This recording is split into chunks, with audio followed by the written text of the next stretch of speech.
Alright guys, so we are back to continue with chapter 12, which as you should recall is our chapter on nuclear energy.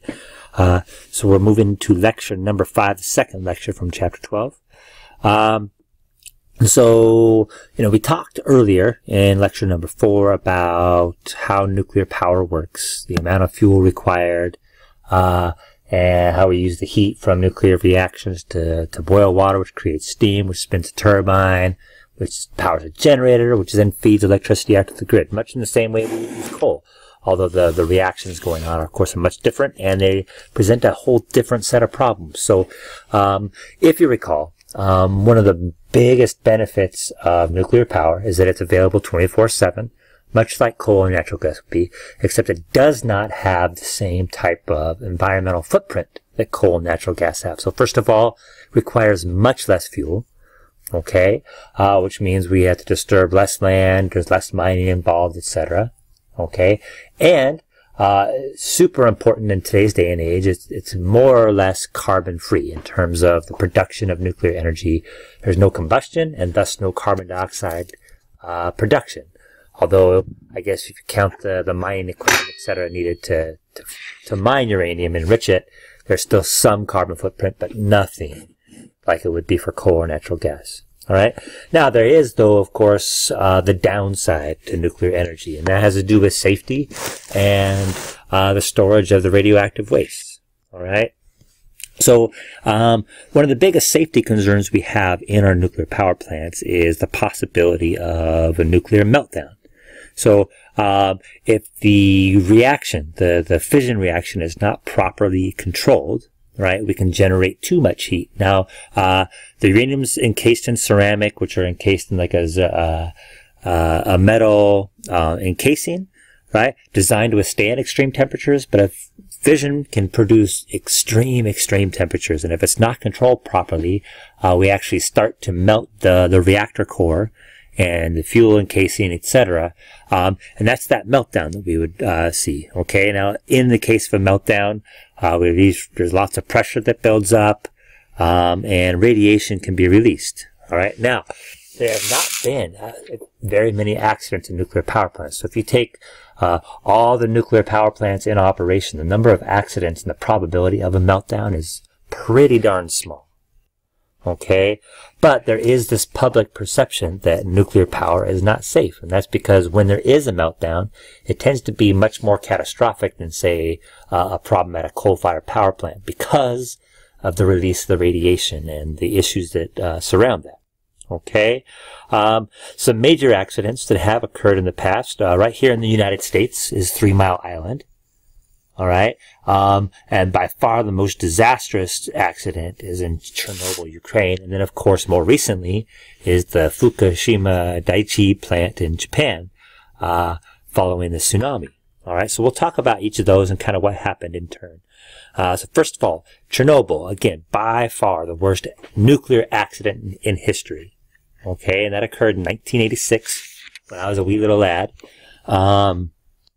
But there were, no one's entirely sure exactly what happened or what went wrong. They do know that they weren't following all of the best practices in terms of safety protocols, and that they were doing some testing.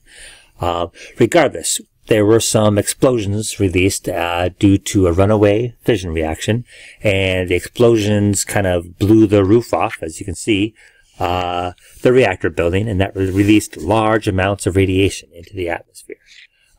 It spread across, of course, the near vicinity, but all over Europe and eventually the world in small amounts. All right. So if you look at the fallout here, right, so you can kind of see where there's heavy. Right? Okay, so here's Ukraine right there in Chernobyl. You can see the immediate vicinity had heavy fallout, and then lesser, but then atmospheric patterns tended to put some heavier fallout in other areas. Okay, the exact spread of radiation is unpredictable because the atmosphere is fluid, right, and it changes its patterns. And so, as far as the actual death toll resulting from the Chernobyl explosion, it's really difficult to quantify. Partly because what was at the time the Soviet Union, and is now part of Ukraine, they weren't exactly forthcoming with all the information, right? They kind of suffered an international embarrassment with the explosion itself, and they didn't want to worsen that embarrassment by giving accurate death toll numbers necessarily. So this range in possible death toll is anywhere from 10,000 to 100,000 people. And partly, though, because the long-term effects of radiation exposure are things like cancer, which could be due to something else. So it's next to impossible to say, oh, this specific case of leukemia is because of the Chernobyl accident, when leukemia happens with or without exposure to things like radiation. So difficult to quantify, but still catastrophic and by far the worst accident in history. Now, a close second, but maybe only about 10% of the total radiation leak that Chernobyl had, is the Fukushima Daiichi plant. And so, off the coast of Japan, there was a major earthquake and a subsequent tsunami, right? And so the Daiichi plant, people learn from the Chernobyl disaster, and there are all these fail-safes put into place. In the case of the Daiichi plant, they have these backup generators. So if the power went out, these backup generators would allow the cooling to occur, and control rods and everything could still function to maintain control of those nuclear reactions. Now, what they did not anticipate, though, was a giant tsunami taking out both the power and all the generators. And so, essentially, the power was cut to the power plant, and there was no way for the people to then keep the fission reactions from essentially running away, right? So they actually anticipated the explosions in this case, and they evacuated people as soon as they could. After the tsunami, they got people out of there expecting it to blow because they had no way of getting back in there to control that reaction. Okay? And so complete meltdown occurred in 3 of the 5 reactors. And it was given a disaster rating of 7, which is the highest. But again, only about 10% of the total radiation leak compared to Chernobyl. All right, so they had a 20-kilometer mandatory evacuation radius with another 30-kilometer recommended evacuation radius. Low-level radiation spread across the globe, and high levels of radiation were found in food and water supplies for up to 200 miles from the reactor site. The total deaths expected are to be near 1,000 over the course of the decade since. Okay, and there's some actually pretty cool stories about some elderly people, or people who were, I shouldn't say elderly, older generation of people who volunteered to go in and actually expose themselves to high-level radiation, knowing it would likely result in a premature death, just because they felt, you know what, we shouldn't send young people in to take care of this. We've lived a full life. We'll go in and do our best to kind of save the worst from happening. Really, really heroic people went in there and put their lives on the line. It's kind of a beautiful story. And a side note. Anyways, here in the United States, the one, reactor accident that we've had occurred on 3 Mile Island in 1979. And it's definitely the most serious reactor accident in the U.S. Now, we had a 50% or a partial meltdown of the reactor core. But because of all of the permits required and inspections, right, the containment building was so heavily reinforced that it actually contained all the radiation. So none of the radiation from the meltdown actually escaped into the surrounding environment. So there was no subsequent environmental damage and no human casualties that resulted. What it did do, though, was elevate public apprehension of nuclear energy. And so there were lots of power plants that had already passed the permit process and were ready to begin construction, and they kind of halted a lot of these because of public perception. All right. So aside from the possibility of meltdown, we also have the proliferation of nuclear weapons. So essentially, there's 32 countries that use nuclear energy to create electricity, and all of them, because of that technology, have access to spent fuel and the technology needed to make nuclear weapons. All right? And of course, the safe storage and handling of the fuel and the weapons is a concern. So there's a lot of time and energy spent kind of really carefully monitoring where uranium enrichment is occurring and so on. If you follow the news at all, There's a big to-do about 5 or 6 years ago with deals made with Iran about their nuclear technology. Their claim is that they only want nuclear technology for electricity, whereas people are skeptical of that, and they don't want them to have access to the technology to actually make nuclear weapons. Okay? So that's kind of a big to-do. Obama administration oversaw some agreements made between Iran and the U.S. and the United Nations about how to monitor that, but prevent them from getting nuclear weapons. But the Trump administration is really skeptical of allowing them to do that. Okay? So it's an ongoing concern, and it caused a lot of kind of political tension as well. Okay? And last, but probably the biggest issue we have confronting us when it comes to your traditional nuclear power is radioactive waste. All right, so there's low-level radioactive waste, which are solids, liquids, gases that give off small amounts of ionizing radiation, and what we call high-level, which give off large amounts of ionizing radiation. And as we saw in that waste and half-life practice sheet, right? The different types of isotopes that are radioactive as a result of fission reactions are dangerous for different amounts of time. So we've got some types of waste that we have to store for a mere 300 years before it's safe. But the plutonium, for example, needs to be stored for hundreds of thousands of years, right? And so in terms of a human conceptualization of time, it essentially has to be stored somewhere safe, locked away from water, or locked away from nature forever. All right, and so finding good places to do that is difficult.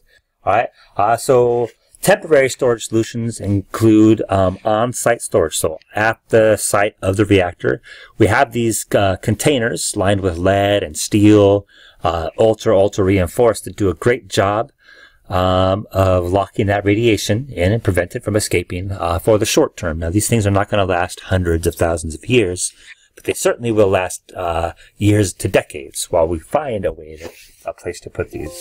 So I better hurry. And so we have the storage problem, right, of hundreds of thousands of years. So one of the ideas for permanent storage is deep geologic burial. So essentially, deep underground, away from groundwater sources, away from people, and letting it sit there for hundreds of thousands of years because geology is slow, right? So we put it deep underground, away from areas that are tectonically active, right? So we don't want to put it along a plate boundary. Don't want to put it near a volcano where there's lots of earthquakes, etc. We want to put it somewhere that's pretty geologically inactive, deep underground, where we have little to no chance of any of that radiation escaping anytime in the next few 100,000 years, right? So deep geologic burial, deep ocean trenches. People even talk of sending it to outer space, so that's by far the most expensive option. And of course, if we put it in deep ocean trenches, we have to worry about Godzilla. And that doesn't sound very appealing. All right. So one of the approved places to do some long-term geologic burial is in Nevada. So it was approved for funding and construction, designed for permanent storage for up to 70,000 metric tons of high-level radioactive waste, and people in Nevada said, no way. We don't want this anywhere near us. All right. Another place is in New Mexico, a waste isolation pilot plant in some old salt caverns, right? And so the idea there is the salt itself kind of fills cracks and holes. So as things move and shake and shimmy geologically over time, the salt that's in these caverns actually fills the cracks that might form, sealing in the radiation. Okay?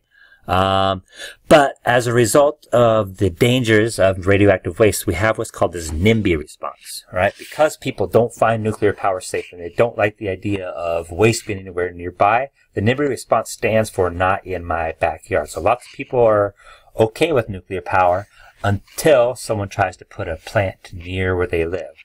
Likewise, they're okay with this idea of deep geologic burial of radioactive waste until someone proposes a site near where they live, and then they kind of change their tune when it comes to that sort of thing. All right? And so as a result, no nuclear power plants, new nuclear power plants have been constructed in nearly 30 years. because of concern over reactor safety and concern over the safety of waste disposal. All right. Now, because we haven't built nuclear power plants in so long, we're essentially falling behind other countries when it comes to the next generation of nuclear power and making things more safe and producing less waste, etc. All right. So new designs of technology that are actually already in production in other places, and some are still in their prototype phase, can greatly reduce the volume of waste. They can practically eliminate the possibility of catastrophic meltdown and exponentially increase the lifetime of nuclear fuel, right? So again, greatly reduce the volume of waste, essentially get rid of any possibility of a meltdown with catastrophic effects, and exponentially increase the lifetime of nuclear fuel. So we're looking at a safe, a clean, and essentially not never-ending, but really, really long lifetime for fuel with these next-generation nuclear power plants. So this is a TED Talk we'll watch, which is an example of one of those next-generation power plants that kind of goes over the ins and outs and how they go about preventing the large-scale meltdowns and how the volume of waste is reduced, etc. So we'll watch that in class. All right. Now, nuclear power plants are licensed to operate for 40 years. They can receive extensions as long as they can show that the infrastructure has been well kept or replaced or not breaking down in any ways. But eventually, they can't just be abandoned, right? So you can't just shut down a nuclear power plant and walk away. It has to be decommissioned. All the stuff that's been exposed to radiation needs to be collected and stored. All the reactor core, etc., needs to be decommissioned, taken apart, dealt with safely, etc. Right? So there's storage of those materials. There's what's called entombment, which is essentially bury it all in concrete. And then there's the dismantling and decommissioning of these are the potential solutions for decommissioning of a nuclear power plant. Okay? Now, the trouble with all this is it's expensive, right? So it takes a long time for a nuclear power plant to actually become cost competitive without some sort of subsidy, because we have the startup costs, all the permits and the time and their construction, the operating costs. You have to have highly trained, specialized personnel to maintain and watch over. Then, of course, we have the decommissioning costs. And so without some sort of government subsidy, nuclear power would not be affordable, at least not in its traditional sense. All right. Now, one type of nuclear power we've not talked about that avoids many of the issues we have with nuclear power is what we call fusion. So fission, as you recall, is a giant atom we're splitting apart by bombarding with neutrons. Fusion does the opposite. We take two small atoms, those are isotopes of hydrogen, and fuse them into a single element. In this case, that would be helium, right? And we get a release of a ton of energy. Now, the reason this is huge is hydrogen is the most abundant element in the universe, right? The byproducts of fusion is helium. Now, helium is not radioactive. This isotope of helium, perfectly safe, okay? So we get a huge amount of energy released, right? We have no radioactive waste whatsoever, okay? And the fuel needed is hydrogen, the most abundant element in the universe, right? The trouble is, right, it takes extremely high temperatures to make atoms fuse, right? And so containing a fusion reaction is yet to become a practical endeavor. And it requires so much energy input that we really don't get a whole lot of energy out of the process, right?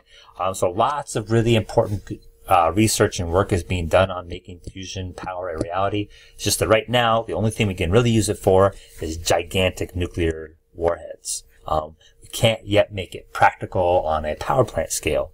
But if we could solve the fusion problem, we could probably solve every energy problem we have at the moment. Okay? So anyways, that sums up the rest of chapter 12. I think it is important that you guys, of course, follow up with the associated reading. So here in the near future, you ought to be wrapping up the reading of chapter 12, of course, meaning you've already read chapter 11, which is on fossil fuels. We got one chapter to go. on alternative and renewable energy, and we'll be looking at a test sometime in about a week and a half-ish. All right? So keep after it, you guys.